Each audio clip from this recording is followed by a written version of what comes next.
We're moving forward with a narrow, streamlined package to deliver on some of America's top priorities. It is a sad situation, but this is where we are. Republicans have to do this on our own.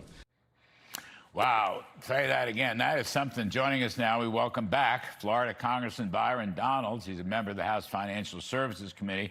Byron, you're very kind to help us. I know you're a busy guy, but you heard Mike Johnson, Speaker Johnson. He called it a sad situation. Now, I don't know what that means exactly, but from my lights, and this is where I want to talk to you because you're a straight shooter, so far, this thing, yeah, it's got, I guess it's got Save America in it, fine. It's got some military money, fine, I'm for that. But it has no tax cuts, no capital gains reforms, and it has no spending cuts, Byron. It has no spending cuts, okay? So maybe that's the sad situation part of this. What's going to happen here? Why is this happening? Why can't we do better?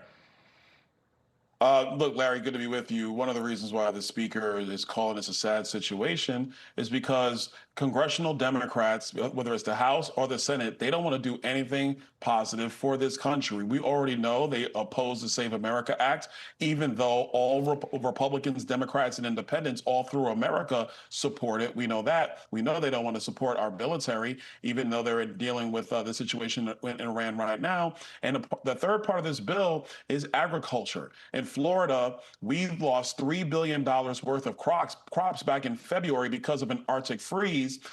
Florida feeds 190 million Americans during the winter time. And we already know that you have Senate and House Democrats aren't going to help lift a finger to help our agriculture community. So it's left with Republicans to do it on its own through budget reconciliation. And that's the sad part. We should be able to get these common sense things done, working with the Democrats to do the right thing on behalf of the American people. But once again, they just want to obstruct, they want to delay, they want to find ways to get political wins as opposed to doing what's right on behalf of the American people.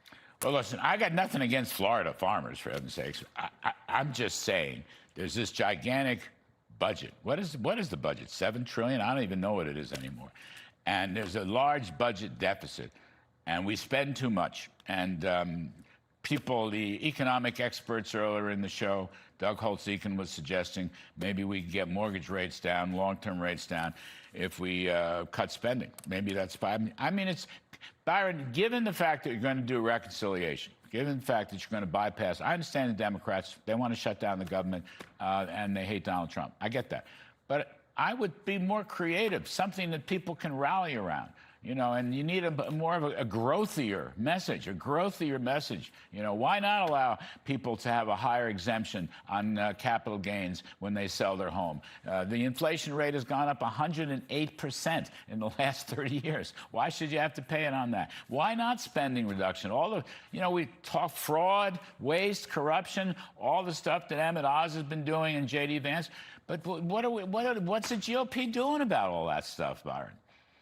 Well, Larry, look, I agree with you on the tax side. We could definitely do some things on the areas that you talked about. I would love to see that stuff to be in this bill. But, you know, when it comes to the other items, tackling fraud, we actually did a lot of provisions in the president's agenda last year, one big, beautiful bill, in order to actually get at a lot of these issues of fraud and overspending and misallocation of dollars in a lot of these federal programs.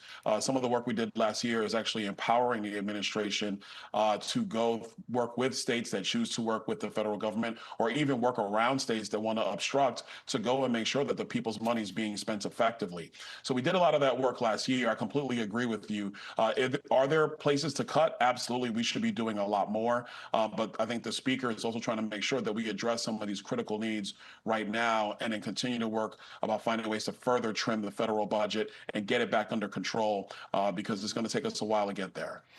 Yeah, I mean, look, I know the legislative politics are very difficult. I appreciate that. Chuck Schumer wants to shut down the government anyway in the Senate. I mean, that's what he's angry for. And it's the Trump derangement syndrome. And there's tremendous support for the voting rights ID bill, Save America. I get all that. I'm just saying, Byron, you know, as one friend to another, I don't think it's a product that's going to excite the rank and file going into the midterms. You know what I mean? I think you got to have a better product. Well, like the two things I believe that voters are looking for: number one, Save America Act. Like I said, everybody in the country, when it's polling at 80%, Larry, basically everybody wants it. Yeah. The only people that don't want it are Senate Democrats. Chuck Schumer says no. Elizabeth Warren says no. Bernie Sanders says no. I mean, surprise, surprise. So that's number one. The other one, and I really hope we can get this through, is codifying President Trump's border security measures that he has into place. The American people know that what we're doing at the southern border right now are executive orders.